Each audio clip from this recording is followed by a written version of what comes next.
Good evening to all the distinguished leaders who are assembled here.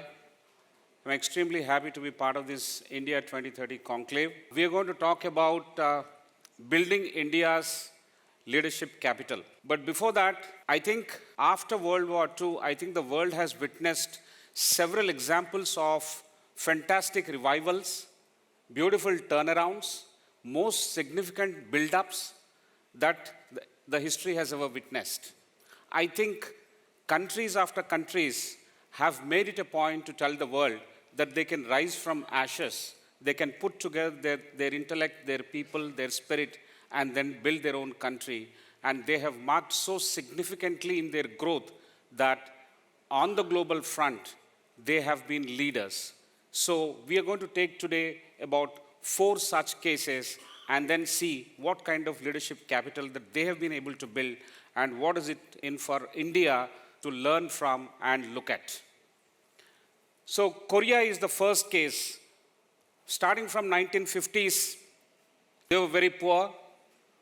$80 per capita income in 1953.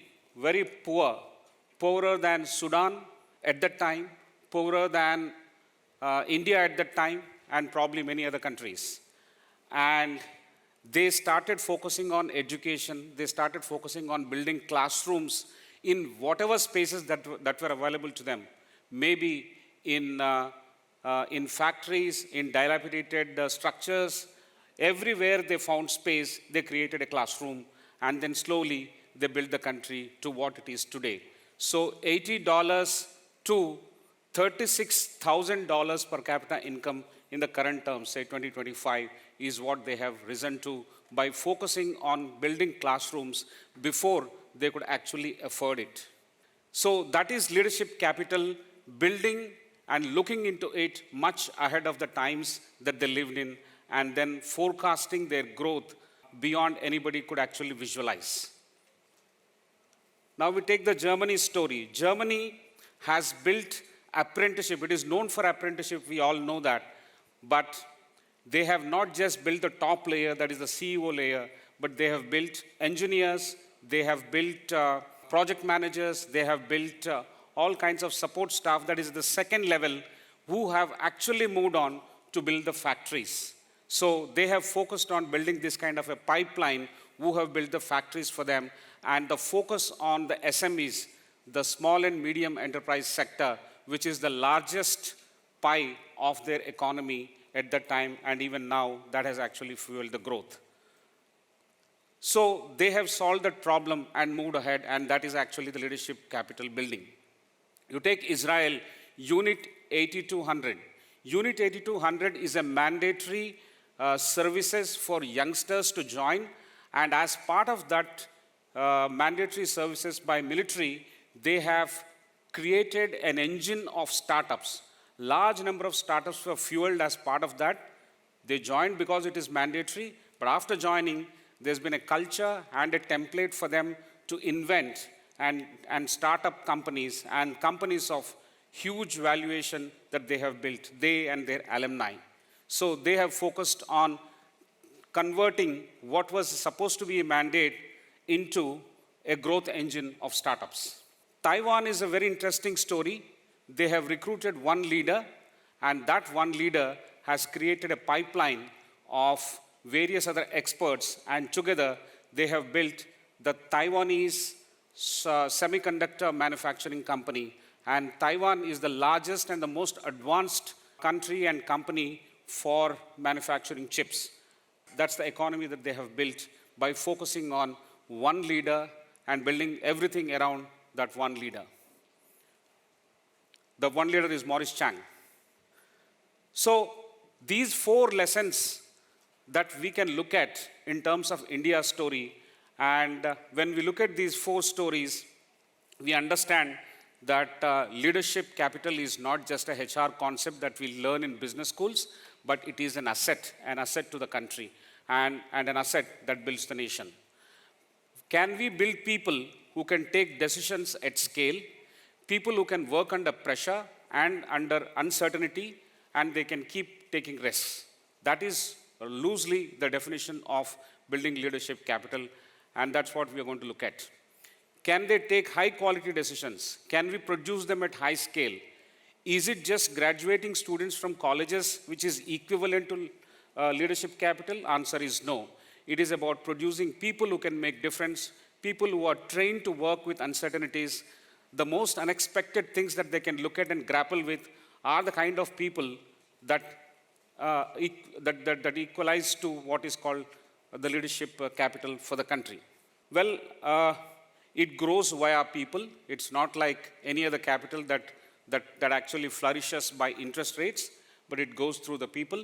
You cannot actually import these people because there are several nuances that one has to learn about culture, about regulations, about market. You can't actually import. You will have to build it.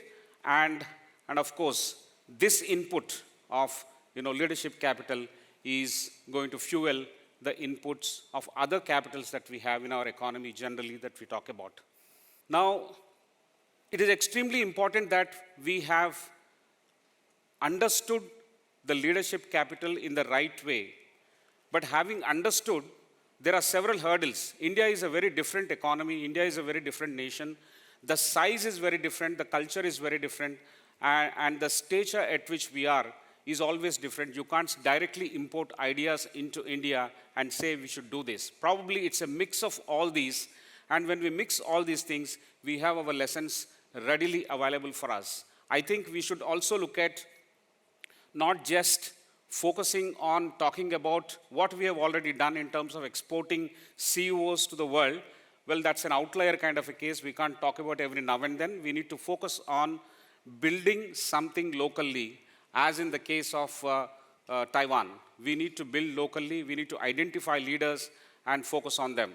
There are several lacunae. There are several issues and problems in our system. Employability is an issue. We have companies not finding talent is an issue. Globally also it's an issue. But then what it summarizes into is the necessity of building leadership capital for us in our own way. As far as Korea is concerned, they have built enrollments, they have built schools, they have built colleges.